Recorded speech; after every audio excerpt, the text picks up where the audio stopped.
Let's look at a second example. This one has another object falling. It's a pendulum bob.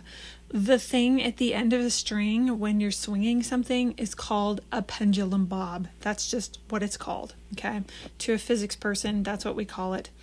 If you're on a swing at the playground, you are a pendulum bob. Now you know. So this ball at the end of a string is called a pendulum bob.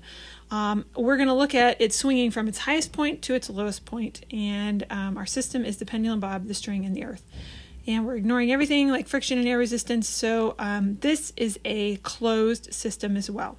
So the only energies that we're going to be worrying about are gravitational potential energy and kinetic energy. And you might have noticed that my symbols are the same, but my what I'm going to be filling my pies in have switched. And you could just use the symbols instead of shading it in like this, or you could use colored pencils or markers and color it in instead. And that's the only energy, so I crossed those other ones out.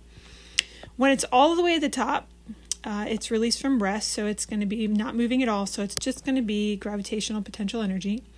And when I'm looking at this, this is my highest, that's my highest point. Let me make that a smaller thing here. There we go. That's my highest point, and here's my lowest point. And B is actually like in the middle, and C is very close to the bottom. And so when I'm comparing my energies at B, it's actually got about half gravitational potential energy and half kinetic energy.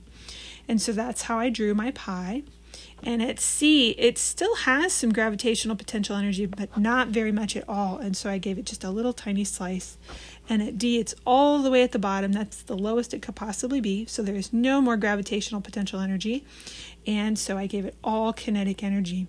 That one's a little bit different there. I chose the 0 point for gravitational potential energy to be the lowest point it could go, even though it might be up off the ground still, so that there's no more gravitational potential energy there. If you have any questions about this, make sure you ask your teacher.